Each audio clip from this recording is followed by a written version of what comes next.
Hey, ich bin Felix. Kennt ihr das? Manchmal möchte man unbedingt kreativ sein, aber nichts passiert. Keine Ideen, keine Gedanken, die einem aktuellen Projekt weiterbringen. Ich möchte in den nächsten Minuten 10 Methoden besprechen, die mir persönlich helfen, kreativ zu sein und zu bleiben. Denkt dran, dass die folgenden Punkte Denkanstöße sind. Probiert sie aus, passt sie euren Bedürfnissen an, wandelt sie ab. Geht euren Weg. Lasst uns starten mit Methode 1. Finde einen Ort für deine Ideen. Das klingt vielleicht erstmal seltsam, aber ein virtueller Raum, in dem ihr Ideen sammelt, verändert alles. Euer persönliches Ideenbecken sozusagen. Das kann ein Notizblock sein, ein Tagebuch, ich bevorzuge Notion. Eine digitale Lösung, die mir gleichzeitig ermöglicht, alles, was ich schreibe, zu organisieren. Das funktioniert ähnlich wie eine Website, nur offline und ganz persönlich. Ich habe zum Beispiel im Unterordner YouTube Platz für Ideen, Inspiration, Profileinstellungen und mehr. Im Überordner zu Hause gibt es Raum für Gedanken, mein Tagebuch, Reiseziele, Filme, Zitate, Bücher und To-Do-Listen. Und das Beste ist, finde ich etwas Interessantes im Tagebuch, kann ich es ohne große Mühe zu einer meiner Videoideen im YouTube-Ordner hinzufügen. Schreib alles auf. Wenn ihr einen virtuellen Raum für euch und eure Gedanken gefunden habt, müsst ihr ihn nur noch füllen. Ich schreibe alles auf, und zwar direkt. Vieles wirkt dabei anfangs banal, kann später aber der Anfang für ein neues Projekt sein. Diese kurzen Sätze, Ideen, manchmal nur Wörter, kommen meistens nicht dann, wenn ich an meinem MacBook sitze und sie brauche. Sie kommen in den unmöglichsten Situationen in den Kopf. Nur nicht dann, wenn ich mir vornehme, jetzt kreativ zu sein. Deshalb habt etwas bei euch, das ihr direkt benutzen könnt, um eure Gedanken festzuhalten. Das kann ein kleines Notizbuch sein. Bei mir ist es die mobile Notion-App, die sich praktischerweise mit der Version auf dem Computer synchronisiert. Lasst euch etwas Zeit beim Füllen eures Ideenbeckens. Setzt ihr ein enges Zeitfenster. Mir hilft gelegentlich etwas positiver Druck. Kreativer, selbstgemachter Stress. Ich setze mir ein enges Zeitfenster. Statt einer Woche für ein Projekt gebe ich mir vielleicht nur 24 Stunden Zeit. Die näher kommende Deadline lässt mich fokussiert und konzentriert arbeiten. Es gibt keine Zeit und keinen Grund, alles dreimal zu überdenken. Keine Zeit, dass das Unwichtige wichtig wird. Und glaubt mir, das Ergebnis ist dabei meistens nicht schlechter. In die 4-Stunden-Woche von Timothy Ferriss habe ich das erste Mal vom Parkinson'schen Gesetz gelesen. Es besagt, dass sich die scheinbare Wichtigkeit und die Komplexität einer Aufgabe in genau dem Maß ausdehnen, wie Zeit für ihre Erledigung zur Verfügung steht. Tim Ferriss zufolge hat die Deadline also Einfluss darauf, wie lange wir brauchen. Sei unterwegs. Neue Ideen haben ihren Ursprung fast immer in äußeren Eindrücken. Unser Gehirn reagiert auf Dinge, die wir sehen, lesen oder hören. Während der Corona-Pandemie waren digitale Inhalte oft die einzige Möglichkeit, Neues zu erleben. Weniger Austausch, kein Körperkontakt, keine Kunst, keine überfüllten Restaurants oder Cafés. Es war schwieriger, inspiriert zu werden. Das hatte zur Folge, dass ich mich in dieser Zeit, wie viele andere auch, kreativ irgendwie unfähig fühlte. Der Vorteil ist, dass wir auf sehr deutliche Art erfahren haben, wie wichtig es ist, unterwegs zu sein. In den Städten, in der Natur, in Museen, in Zügen, von mir aus auch auf Autobahnen, Raststätten, Dachböden und Flohmärkten. Es ist egal. Die Hauptsache ist, wir sehen und erleben Neues. Nur so wird euer Ideenbecken gefüllt. Lass dich nicht ablenken. Wie wir in Punkt 4 gerade schon besprochen haben, sind neue Eindrücke inspirierend und unbedingt nötig. Oft suchen wir sie nur an den falschen Orten. Wir belügen uns selbst, wenn wir uns sagen, dass wir auf Instagram nach Inspiration suchen. Es kann sein, dass wir etwas finden, das uns inspiriert, aber in über 90% der Fälle tut es doch genau das Gegenteil. Wann hast du dich nach einer Stunde durch Posts und Stories scrollen und swipen wirklich besser gefühlt?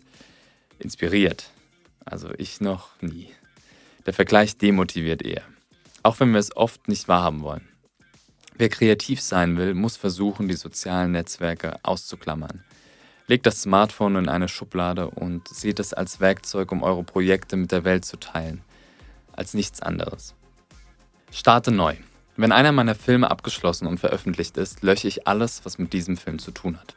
Inklusive aller Videodateien. Ich sichere ihn auch nicht auf einer externen Festplatte oder in einer Cloud. Ich gebe die Verantwortung ab und schaffe Platz für etwas Neues, zwinge mich von vorne zu starten. Es gibt nichts Besseres, als mit einer weißen Seite und ohne Altlasten zu beginnen.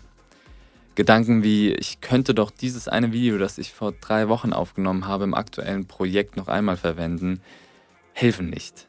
Es ist eine ständige Rückversicherung, ein kreativer doppelter Boden. Das macht keinen Sinn. Fordert euch heraus und startet jedes Mal wieder neu. Das hält euch frisch. Oder zumindest mich.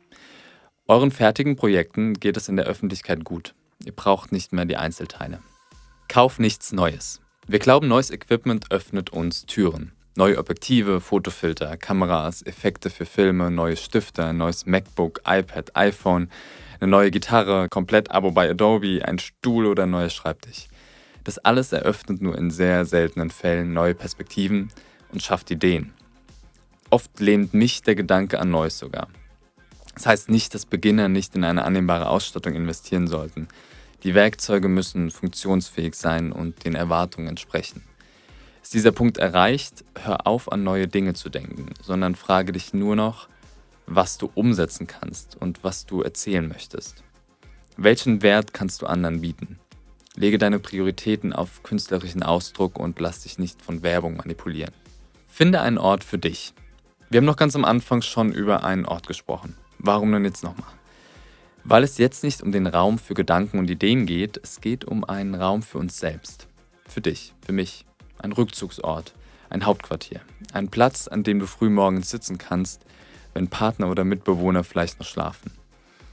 Ein Raum, in dem du alles liegen lassen und Dinge an die Wände schreiben kannst.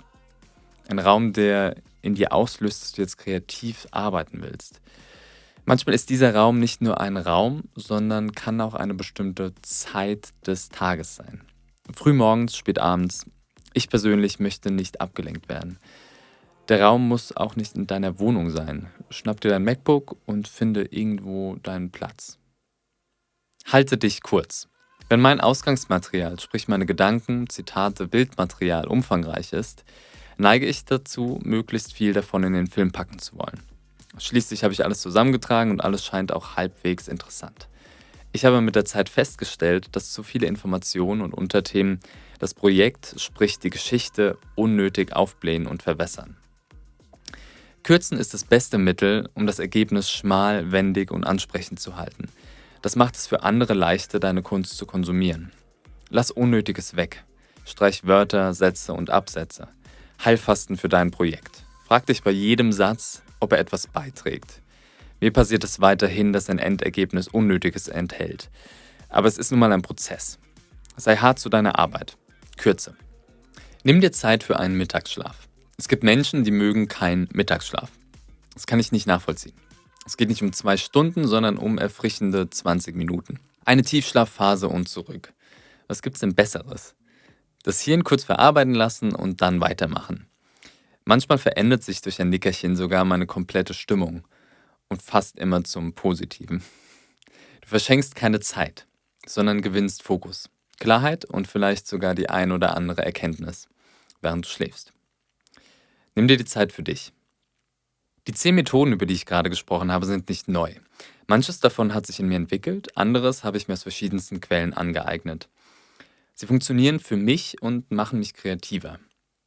Das heißt nicht, dass sie das auch für dich tun. Probier es einfach aus. Vielleicht kannst du Kleinigkeiten, die dir sinnvoll und machbar erscheinen, in deine Routinen aufnehmen. Ich hoffe, ich konnte dir den einen oder anderen Denkanstoß weitergeben und würde sehr gerne deine Meinung zum Thema in den Kommentaren lesen.